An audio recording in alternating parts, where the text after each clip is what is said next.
Made in India के इस हिस्से में बात करते हैं 2022 के 5वें यूनिकॉर्न की।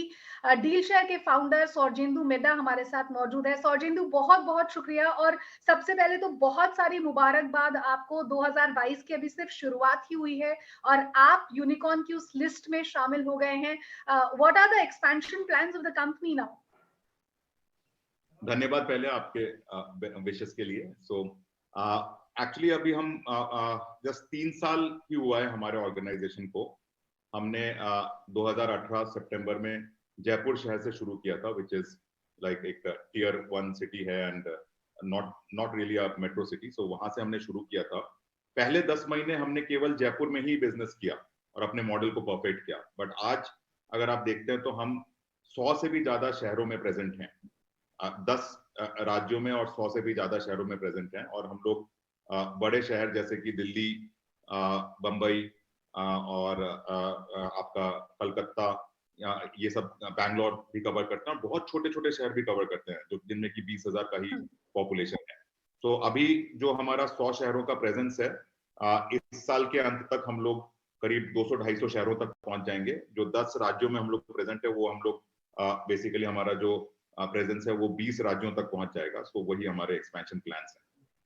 एक और चीज सौरजेंदु हमने देखा है, क्योंकि जैसा कि आपने बताया 2018 में शुरुआत की और शुरुआती जो 10 महीने थे वो सिर्फ जयपुर में निकले और उसके बाद जैसे अब धीरे धीरे शहर बढ़े हैं और ये नंबर 1 से शुरू हुआ था, 100 से भी ज्यादा शहरों तक अब यहाँ पर पहुंच गया है। मुझे एक बात बताइए कि इतने कम समय में जो कामयाबी आपने हासिल की, जाहिर तौर पर उसके पीछे बहुत सारी मेहनत है, बहुत सारे चैलेंजेस होते हैं।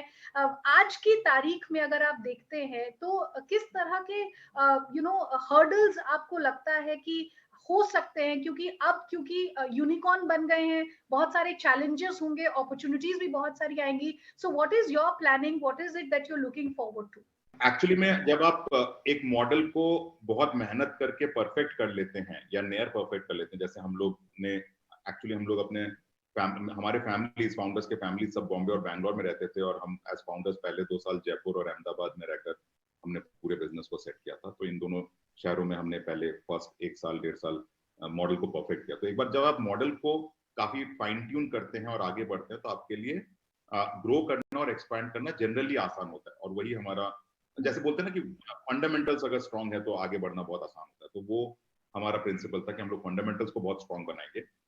उसके अलावा अगर मैं अभी देखता हूँ तो अभी हमारे पास बहुत बड़ा टीम है, 1500 लोग काम करते हैं। तब तो हम लोग 4-5 लोग मिलकर हमने शुरू किया था बिजनेस को।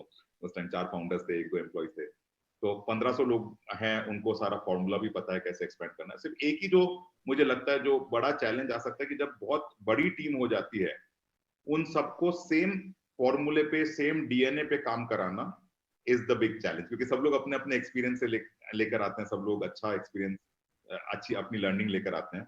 उन सबको उन लर्निंग को आगे ले जाना विद एज एक्सपीरियंस और फिर नई चीजें सीखना, जैसे कि ये कंपनी एकदम ही नए तरीके से रिटेल को ऑर्गेनाइज कर रहा है। वो चीजें कुछ चीजें बहुत ही डिफरेंट है, बहुत ही अलग है, उनको समझना और आगे बढ़ाना is the big challenge for us.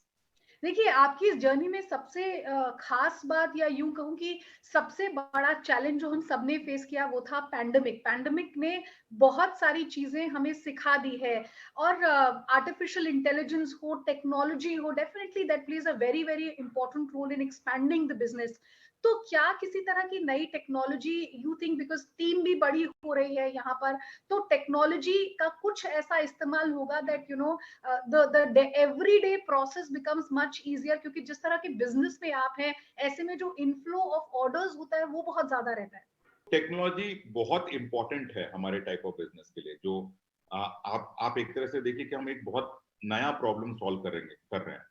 30 साल से मॉडर्न ट्रेड और ई कॉमर्स है कंट्री में। ई कॉमर्स को 10 साल हो गए, 30 साल मॉडर्न ट्रेड को हो गए, लेकिन मॉडर्न ट्रेड और ई कॉमर्स बहुत ज्यादा पेनिट्रेट नहीं कर पाया।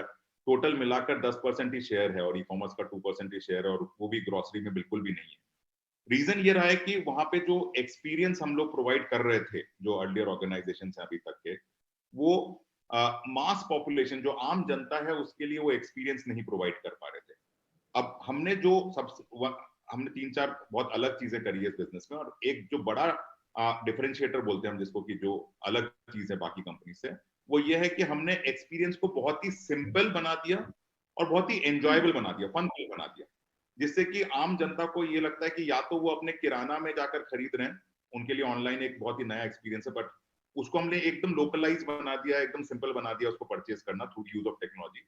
पीछे की टेक्नोलॉजी बहुत हार्ड है, पर एक्सपीरियंस कंज्यूमर के लिए बहुत आसान है, तो वो उनको लगता है या तो अपने किराना में खरीद रहे हैं, और फिर वो लोग बहुत सारा एंजॉयमेंट भी करते हैं, कंटेंट है, पॉइंट्स है, तो मेला में जाने जैसा भी है, तो काफी डिस्कवरी भी है उसमें।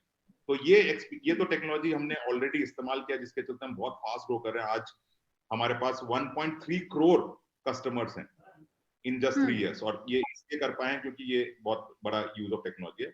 आगे जैसे मैं देखता हूं तो टेक्नोलॉजी को हम और इस्तेमाल करेंगे पर्सनलाइजेशन के लिए, मतलब कि हर कस्टमर की अपनी अपनी नीड है, तो उसको कैसे हम लर्न करेंगे टेक्नोलॉजी से और उनको टारगेट करेंगे बहुत सिंप्लीफाइड तरीके से, ताकि उनको एग्जैक्टली वो देखने को मिले जो उनको चाहिए, और फटाफट उनका बिहेवियर चेंज हो जाए इसमें। तो वो एक बड़ा टेक्नोलॉजी शिफ्ट होगा, और पूरा जो लॉजिस्टिक सिस्टम है, क्योंकि ये बहुत लार्ज है, तो उसको भी ऑर्गेनाइज करेंगे।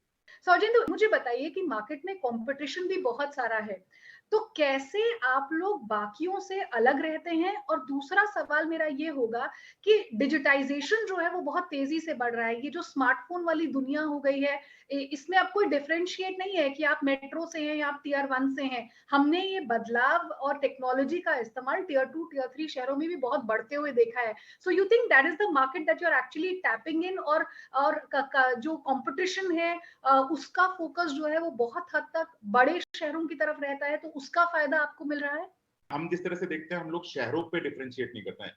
एक्चुअली ये इनकम स्ट्रेटा है, जो जो जनरली अभी तक आप लोग मॉडर्न ट्रेड या ई कॉमर्स में जो ऑर्गेनाइज रिटेल बोलते हैं, वो जहां पे पेनिट्रेट कर रहा था, जहां पे फोकस कर रहा था, वो top tier income strata population है, कि टॉप 5-10% ऑफ इंडियन पॉपुलेशन, जो कि इनकम के वाइज अगर आप उसको डिस्ट्रीब्यूट करेंगे, उस पे फोकस कर रहे थे। उनका जो एक्सपीरियंस है वो काफी हद तक वेस्टर्न वर्ल्ड से मैच करता है, क्योंकि वहां पे कन्वीनियंस बहुत इंपॉर्टेंट है, कितना आसानी से क्या सर्विस लेवल देते हैं, और उसके लिए वो पे करने को रेडी होते हैं।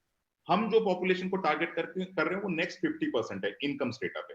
वो किसी भी सिटी में हो सकता है। अगर आप देखोगे तो जनरली हमारा जो टारगेट पॉपुलेशन है, उसका monthly income house hold level पे, घरेलू लेवल पे पूरा 25 से 50 हजार कम महीने महीने का इनकम होता है। तो वो जनरली अभी तक किराना पे जा रहा है, या किराना जैसे छोटे दुकानों पे जाता है, उनको हम सीधे ई कॉमर्स पे ला रहे हैं। जाते-जाते आपसे जानना चाहूँगी कितना चैलेंजिंग रहता है? क्योंकि देखिए जो जो इनकम बेस्ड जो आप बात कर रहे हैं, उसके पास पैसा कम है।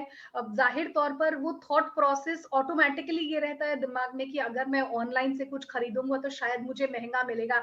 तो उस यूज़र एक्सपीरियंस को तो आपने चेंज यहाँ पर कर दिया है, लेकिन ज़्यादा से ज़्यादा कस्टमर्स अट्रैक्ट आप कैसे करते हैं? वो माइंडसेट कैसे चेंज करने के पीछे की स्ट्रैटेजी क्या है? वो भी बहुत डिफरेंट है। आप बाकी ई कॉमर्स प्ले पे जैसे देखा है आपने यहाँ पे इंडिया में, उससे, और इसीलिए हम अपने आप को सोशल कॉमर्स कंपनी बोलते हैं, ई कॉमर्स कंपनी नहीं बोलते। सोशल कॉमर्स और प्योर प्ले ई कॉमर्स में डिफरेंस ये है कि सोशल कॉमर्स में काफी हद तक कंज्यूमर ही कंज्यूमर को लेकर आ रहा है। उसमें हम लोग क्लासिकल मार्केटिंग जैसे TV advertisement, paper advertisement, billboard, hoardings, इन सब पे नहीं भरोसा रखते, या फिर नॉट इवन फेसबुक एड्स या गूगल एड, जहाँ पे बहुत बिलियंस ऑफ डॉलर्स बाकी कंपनीज ने खर्च किया। यहाँ पे क्या है कि जो इन्वेस्टमेंट है वो कंज्यूमर पे ही होता है, कंज्यूमर को ही इंसेंटिव देते हैं, वही कंज्यूमर्स लाते हैं, और वही अपना ग्रुप बना बनाकर और लेकर आते हैं। तो इसलिए ये बहुत एंड आई जल्दी एम ग्रो करता है। Itching to ask you the last question कि भाई फाउंडर्स के लिए वो फीलिंग क्या थी? 2022 की शुरुआत इतनी बढ़िया हुई, आप लोग यूनिकॉर्न बन गए, तो कुछ बदला है क्या यूनिकॉर्न बनने के बाद, या काम का प्रेशर और ज्यादा बढ़ गया है? काम तो हमेशा ही रहता है, काम का प्रेशर तो बढ़ता ही रहता है, लेकिन I think if I have to give some feeling, it is like my third baby is born. So एक तरह से दो ऑलरेडी बच्चे थे, ये तीसरा रिस्पॉन्सिबिलिटी, बच्चा है। रिस्पॉन्सिबिलिटी है, और उतनी खुशी भी है, रिस्पॉन्सिबिलिटी बहुत और खुशी भी उतनी है कि हमारा, मतलब एक तरह से तीसरा बेबी। हम सारे फाउंडर्स के दो दो बच्चे हैं, एक के एक है, तो उनके लिए एक अगला बच्चा है ये, एक तरह से अगर आप फीलिंग्स बिल्कुल, देखें तो उतनी खुशी। कांग्रेचुलेशंस ऑन दिस, और मेरी पूरी की टीम की तरफ से आपको ढेर सारी शुभकामनाएं, आप खूब तरक्की करें। 2022 की शुरुआत बहुत अच्छी हुई है, और उम्मीद करती हूँ कि 2022 का अंत भी आपके लिए बहुत खूबसूरत यहाँ पर हो। बहुत बहुत शुक्रिया सौजेंदु मुलाकात के लिए। धन्यवाद, धन्यवाद। तो मेड इन इंडिया के आज के इस एपिसोड में बस इतना ही। दीजिए इजाजत, नमस्कार।